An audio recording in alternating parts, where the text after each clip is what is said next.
जय श्री राम दोस्तों। बस कुछ ही दिन में अयोध्या में प्रभु श्री राम के मंदिर की प्राण प्रतिष्ठा हो जाएगी। एक ऐसा दिन जिसका इंतजार 500 सालों से किया जा रहा था। एक ऐसा दिन जिसके इंतजार में न जाने कितनी पीढ़ियां खत्म हो गई। एक ऐसा दिन जिसकी लड़ाई में न जाने कितने लोगों ने अपनी जान गंवा दी। एक पल के लिए, बस एक पल के लिए जरा सोच कर देखिए, 16वीं शताब्दी में भी ऐसे लोग थे जिनका सपना था कि वो अयोध्या में राम मंदिर देखें। 18वीं शताब्दी में भी ऐसे लोग थे जो पहली बार राम मंदिर का हक पाने के लिए अदालत गए। आज से 150 साल पहले अयोध्या में लोगों ने राम मंदिर की लड़ाई में अपनी जान गंवाई। ऐसे भी लोग थे जिन्होंने अपनी लाइफ के 50 साल राम मंदिर के लिए कोर्ट की लड़ाई में बिता दिए। आज वो हमारे बीच नहीं है और वो ये दिन देख भी नहीं पाए। और एक आप और हम हैं जो अपने जीते जी इसी जीवन काल में अयोध्या में भगवान श्री राम का मंदिर देखने जा रहे हैं। उन प्रभु श्री राम का मंदिर जिसे आज से 492 साल पहले 1528 में वहशी बाबर ने गिरवा दिया। तो आज के इस प्रोग्राम में, आज के इस वीडियो में हम राम मंदिर के इन पूरे 500 साल के संघर्ष की कहानी आपको सुनाएंगे, ताकि आप ये जान सकें कि ये लड़ाई कितनी पुरानी है, इस संघर्ष के क्या मायने हैं। हम ये सब बताएंगे ताकि आप ये जान सकें कि सच्चाई की लड़ाई कोई रातों रात नहीं जीती जाती। इसके संघर्ष 2-4 साल तक नहीं चलते, बल्कि इसके लिए आपको सैकड़ों साल भी लड़ना पड़ सकता है। तो मेरी आप सबसे यही रिक्वेस्ट है, विनती है कि इस वीडियो को पूरा देखिए और अपने सर्कल में हर जानने वाले इंसान से इस वीडियो को शेयर करिए, ताकि वो ये जान पाए कि अयोध्या में भगवान श्री राम का मंदिर बनने के मायने क्या है। शुरू करते हैं दोस्तों। जय श्री राम। नमस्कार दोस्तों, आज देखेंगे एक वीडियो अयोध्या विवाद की पूरी कहानी, जो कि आरजे रौनक का है। इस वीडियो में आरजे रौनक ने बताया है अयोध्या विवाद की पूरी कहानी। तो क्या है वीडियो और आरजे रौनक ने क्या बताया है, चलिए इस वीडियो में देखते हैं। लेकिन यदि आपका कोई विचार हो इससे जुड़ा हुआ तो आप कमेंट में अपना विचार बता सकते हैं। तो चलिए शुरू करते हैं और देखते हैं आरजे रौनक का यह इंटरेस्टिंग और जानकारी भरा वीडियो। तो दोस्तों, ये हम सब जानते हैं कि बाबर ने साल 1528 में अयोध्या में भगवान श्री राम का मंदिर गिरवाकर वहां मस्जिद का निर्माण करवाया। लेकिन इसके पहले की बात कम लोग करते हैं, और वो बात यह है कि भगवान श्री राम के पुत्र कुश ने अयोध्या में श्री राम जी का मंदिर बनवाया। अकेले अयोध्या में सीताराम के 3000 मंदिर थे। कहा जाता है कि 5वीं शताब्दी ईसा पूर्व इनमें से कई मंदिरों की हालत खराब होने लगी। उसी दौरान उज्जैन के राजा विक्रमादित्य अयोध्या आए और उन्होंने यहाँ के कई मंदिरों को फिर से ठीक करवाया।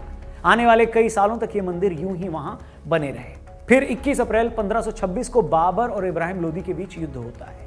1528 तक बाबर की सेना अयोध्या पहुंच जाती है। कहा जाता है कि तभी बाबर के कहने पर उनके सेनापति मीर बाकी ने उस मंदिर को तोड़वाकर उसकी जगह पर मस्जिद बनवाई, जिसे बाद में बाबरी मस्जिद के नाम से जाना गया। इसके बाद 150 साल बीत जाते हैं, कोई हलचल नहीं होती। ये वो दौर था जब भारत में मुगल शासन की जड़ें काफी गहरी थी। फिर साल 1717 यानी बाबरी मस्जिद बनने के तकरीबन 190 सालों बाद जयपुर के राजा जयसिंह द्वितीय कोशिश करते हैं कि मस्जिद और उसके आसपास वाली जगह उनको मिल जाए। वो जानते थे कि हिंदुओं के लिए उस जगह के क्या मायने हैं, क्या आस्था है। जयसिंह के उस वक्त के मुगल शासकों से संबंध भी ठीक थे, मगर वो ऐसा नहीं कर पाते। लेकिन वो मस्जिद के पास ही एक राम चबूतरा बनवा देते हैं ताकि हिंदू वहां पर पूजा कर पाए।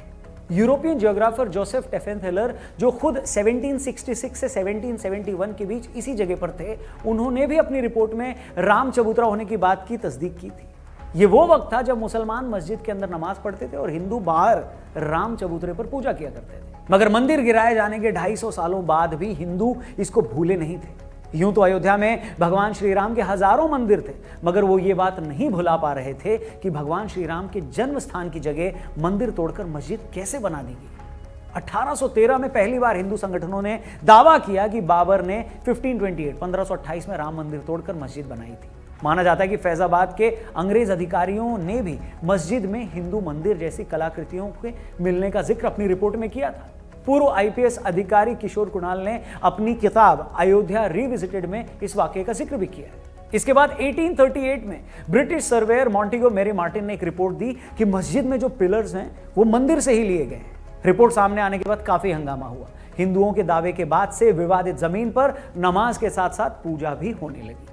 1853 में अवध के नवाब वाजिद अली शाह के समय पहली बार अयोध्या में सांप्रदायिक हिंसा हुई। इसके बाद भी 1855 तक हिंदू और मुसलमान एक ही जगह पूजा और नमाज अदा करते रहे। 1855 के बाद मुस्लिमों को मस्जिद में प्रवेश की इजाजत मिली, लेकिन हिंदू अंदर नहीं जा सकते थे। ऐसे में हिंदुओं ने मस्जिद के मुख्य गुंबद से 150 फीट दूर बनाए राम चबूतरे पर पूजा करनी शुरू कर दी। इसके बाद 1885 में, यानी आज से तकरीबन 138 साल पहले, यह मामला अदालत पहुंचा। उस वक्त निर्मोही अखाड़े के महंत रघुबर दास ने राम चबूतरे पर छतरी लगाने की अर्जी दी, जिसे अदालत ने ठुकरा दिया। मगर इस एक घटना से हमें यह पता चलता है कि निर्मोही अखाड़ा कब से राम मंदिर की लड़ाई लड़ रहा है।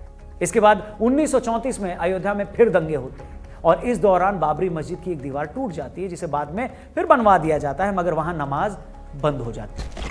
आप देख रहे हैं कि ये वो दौर था जब देश पर अंग्रेजों की हुकूमत थी। उस वक्त की कांग्रेस के एजेंडे में भी कहीं राम मंदिर नहीं था, न उस वक्त का संघ इतना मजबूत था, मगर देश की जनता, प्रभु राम के भक्त बाबर के मस्जिद बनवाने के 400 साल बाद भी अपने हक की लड़ाई लड़ रहे थे उस टाइम। वो भी तब जब न देश में अपनी सरकार थी, न मीडिया आजाद था, न धार्मिक संगठनों की कोई लामबंदी थी। सिर्फ और सिर्फ आम राम भक्तों का वो जुनून था, वो भक्ति थी जो अपनी जान की बाजी लगाकर भी हर दिन श्री राम जी के मंदिर के लिए लड़ाई लड़ रहे थे। इस बीच आता है साल 1947 देश आजाद हो जाता है। उस वक्त तक मस्जिद सिर्फ शुक्रवार को ही खुलती थी और राम चबूतरे पर भगवान राम की मूर्ति थी जहां लोग पूजा करते थे। देश आजाद होते ही लोग ये मानने लगे थे कि हमें आजादी मिल गई है तो अब राम मंदिर बन ही जाएगा, मगर उस वक्त के किसी बड़े कांग्रेसी नेता की बातों से ऐसा नहीं लगता कि वो राम मंदिर बनाने या उसकी लड़ाई को लेकर गंभीर थे। उल्टे 1949 में कुछ ऐसा हुआ जिसने बहुत सारे लोगों को हैरान कर दिया। 23 दिसंबर 1949 की सुबह विवादित ढांचे के अंदर से घंटियों की आवाज आने लगती है। पता लगता है कि वहां श्री राम जी की पूजा हो रही है। हिंदू पक्ष दावा करता है कि बीते रात अचानक मंदिर में प्रभु राम की मूर्ति प्रकट हो गई। मुस्लिम पक्ष कहता है कि मूर्ति को रात के अंधेरे में जबरन रखा। घटना की जानकारी मिलने के बाद दोनों पक्ष के लोग भारी तादाद में वहां जुटने लगते हैं। मामला इतना बढ़ जाता है कि बात उस वक्त के प्रधानमंत्री जवाहरलाल नेहरू के पास चली जाती है। वो डिस्ट्रिक्ट मजिस्ट्रेट के नायर को आदेश देते हैं कि मूर्ति को वहां से हटाकर पहले जैसी स्थिति बहाल की जाए, जिस पर के नायर हाथ खड़े कर देते हैं। उनका कहना था कि यहां इतनी भीड़ है कि अगर मूर्ति हटाई गई तो स्थिति बेकाबू हो जाएगी। वैसे भी एक बार वहां मूर्ति रख दी गई है तो कोई पुजारी मूर्ति को हटाने के लिए तैयार नहीं होगा। कहते हैं उसके बाद 27 दिसंबर को के नायर के पास दूसरी चिट्ठी आती है और उनसे फिर से वैसा ही करने के लिए कहा जाता है, जिसके जवाब में के नायर इस्तीफा दे देते हैं। मगर अपने इस्तीफे के साथ ही वो सरकार को यह सलाह देते हैं कि मूर्ति को हटाने की बजाय वहां जालीनुमा गेट लगा दिया जाए।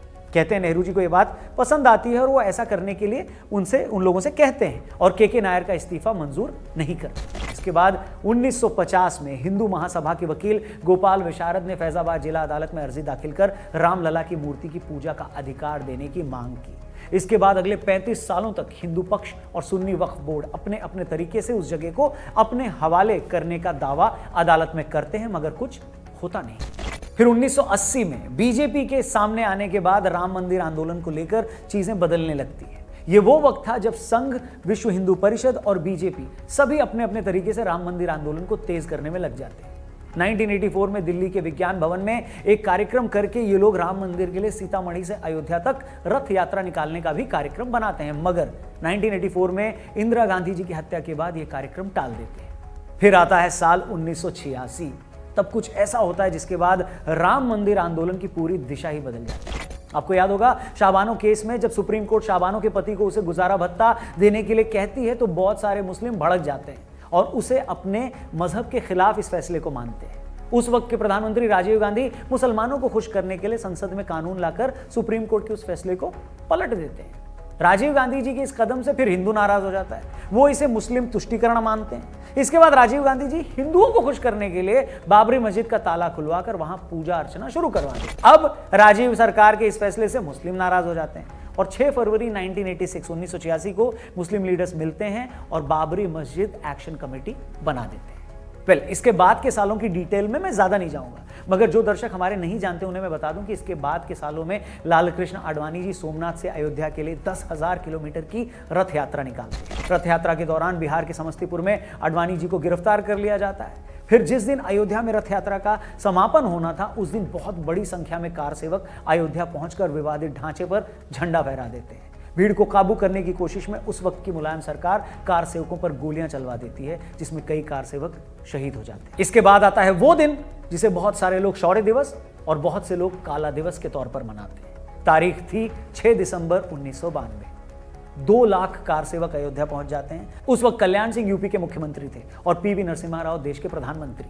कहते हैं कार सेवकों के वहां पहुंचने से पहले कल्याण सिंह ने अदालत को यह भरोसा दिया था कि वो ढांचे को कोई नुकसान नहीं होने देंगे। साथ ही यह भी कहा जाता है कि कल्याण सिंह ने पुलिस को भी ये आदेश दिए थे कि वो भीड़ पर गोली न चलाए। लेकिन इतने सारे लोगों के वहां पहुंचने के बाद वही हुआ जो होना था। 6 दिसंबर 1992 को दोपहर 1:55 पर पहले एक गुंबद गिराया गया, फिर 1.5 घंटे बाद दोपहर 3:30 बजे के करीब दूसरा गुंबद गिराया गया और शाम 5 बजे तक तीनों गुंबद गिरा दिए गए। इस घटना के महज 1.5 घंटे बाद यूपी में राष्ट्रपति शासन लगा दिया गया। कल्याण सिंह ने अपने पद से इस्तीफा दे दिया। इसके बाद हुए दंगों में तकरीबन 1000 लोगों ने अपनी जानें गंवाई। मुंबई में हुए सांप्रदायिक दंगों में भी 900 लोगों ने अपनी जान गंवाई। इसके 7 साल बाद तक अदालत में इस मामले को लेकर शांति छाई रही, मगर 90 के दशक में बीजेपी के दोबारा केंद्र में आने के बाद तमाम हिंदू संगठन राम मंदिर आंदोलन को लेकर फिर से अति सक्रिय हो गए। पहले देश भर में चल रहे मामलों को एक जगह लाया गया। बाद के सालों में एएसआई को, आर्कियोलॉजिकल सर्वे ऑफ इंडिया को, इस मामले की जांच करने को कहा गया ताकि पता लगाया जा सके कि वहां पहले क्या था। एएसआई ने अपनी रिपोर्ट में यह साफ कह दिया कि जिस जगह विवादित ढांचा था उसके नीचे मिले अवशेषों से यह साबित होता है कि वहां पहले हिंदू मंदिर थे। एएसआई की ये रिपोर्ट ऐसा पहला साइंटिफिक फैक्ट था जिसके बाद यह सच में साबित हो रहा था कि वहां हिंदू मंदिर ही था। एएसआई की इसी रिपोर्ट को बेस बनाते हुए अदालत ने विवादित जमीन को राम जन्मभूमि ट्रस्ट, निर्मोही अखाड़ा और सुन्नी वक्फ बोर्ड में बराबर बांट दिया, मगर तीनों ही पक्ष अदालत के इस फैसले से सहमत नहीं होते, जिसके बाद 2011 में यह मामला सुप्रीम कोर्ट पहुंचता है, मगर वहां भी 7 सालों तक इसमें कोई सुनवाई नहीं होती। एक मीडिएशन पैनल बनाकर आपसी रजामंदी से मामले का हल निकालने की कोशिश होती है और जब उससे भी कोई फैसला नहीं होता तो सुप्रीम कोर्ट मामले से जुड़े सारे दस्तावेजों का अंग्रेजी में ट्रांसलेशन करने को कहता है। फिर अगस्त 2019 में मामले से जुड़े सभी पक्षों की सुनवाई पूरी हो जाती है और उसी साल 9 नवंबर 2019 में सुप्रीम कोर्ट यह फैसला सुनाती है कि विवादित जमीन राम जन्मभूमि ट्रस्ट को दे दी जाए। फिर उसके बाद 5 फरवरी 2020 ट्रस्ट का गठन होता है और मंदिर निर्माण शुरू होता है। दोस्तों, 1528 में राम मंदिर गिराने के 492 सालों बाद उसी अयोध्या में प्रभु श्री राम की जन्मभूमि पर फिर से उनके मंदिर का निर्माण होने वाला है। मैं जानता हूं ये सारी कहानी बहुत से लोगों के लिए लंबी हो गई होगी, हो सकता है बीच में बहुतों को लगा होगा कि वीडियो बंद कर दें, लेकिन यकीन मानिए दोस्तों, इस वीडियो को बनाने का सिर्फ और सिर्फ एक मकसद था कि हम सभी लोग राम मंदिर के इस संघर्ष की पूरी कहानी जान पाएं। हम ये जान पाएं कि सच्चाई की लड़ाई में संघर्ष सिर्फ साल 2 साल नहीं या एक आधी पीढ़ी का ही नहीं, बल्कि सैकड़ों सालों का होता है। वरना कितने लोगों को पता होगा कि जिन प्रभु राम के मंदिर को लेकर आज हम गदगद हैं, उन्हीं प्रभु श्री राम के मंदिर को लेकर आज से 250 साल पहले राजा जय सिंह भी परेशान थे। जिस राम मंदिर के लिए हम बेचैन हैं, प्रभु श्री राम के उसी मंदिर के लिए आज से 250 साल पहले अयोध्या में हुए दंगों में लोगों ने अपनी जान गंवाई। जिस राम मंदिर के लिए हम इतने उत्सुक हैं, जिसकी कानूनी लड़ाई जीतकर हम इतने गदगद हैं, उसी राम मंदिर के लिए आज से 150 साल पहले 1885 में महंत रघुबर दास ने अदालत में पहली अर्जी लगाई थी। और आज जब प्रभु श्री राम का ये भव्य मंदिर बनकर तैयार है, तो हम ईश्वर से यही प्रार्थना करते हैं कि महंत रघुबर दास से लेकर अयोध्या के उन दंगों में मारे गए लोगों तक, गोधरा की ट्रेन में जिंदा जलाए गए संतों से लेकर भागलपुर, मुंबई और देश के किसी भी कोने में इस लड़ाई के लिए शहीद हुए तमाम भक्तों तक भी इस विजय का संदेश जरूर पहुंचाया जाए, ताकि वो भी ये जान सकें कि उनका बलिदान व्यर्थ नहीं गया, उनकी तपस्या जाया नहीं गई है। और आपसे भी मेरा यही अनुरोध है, रिक्वेस्ट है कि 22 जनवरी को जब आप अपने घर में भगवान श्री राम के नाम का एक दिया जलाएं, तो उन तमाम भक्तों को भी जरूर याद करें जिन्होंने इस सपने को सच करने में अपने जीवन की आहुति दी। बाकी अभी के लिए इतना ही। उम्मीद करते हैं राम मंदिर के संघर्ष की पूरी कहानी आप तक पहुंची होगी। और मैं तो दोस्तों, आपने देखा वीडियो में कि किस तरह से एक लंबी लड़ाई के बाद राम मंदिर बनने जा रहा है। यहाँ पर लगभग 500 साल की लड़ाई चली, जिसमें कि बहुत सारे लोग शहीद हुए, बहुत सारे संत महात्मा और बहुत सारे साधारण लोग भी मारे गए। तो फ्रेंड्स, सारे लोगों को आप याद कीजिएगा। और इस वीडियो में जो बताया गया है कि राम मंदिर बहुत संघर्ष के बाद बना है, तो वाकई राम मंदिर बनाने में बहुत से लोगों ने बहुत संघर्ष किया है। इस वीडियो के बारे में आपकी क्या राय है, आप कमेंट में बताइएगा। और ऐसे वीडियो देखने के लिए हमारे चैनल को सब्सक्राइब कर लीजिएगा। मिलते हैं अगले वीडियो में, तब तक के लिए बाय बाय।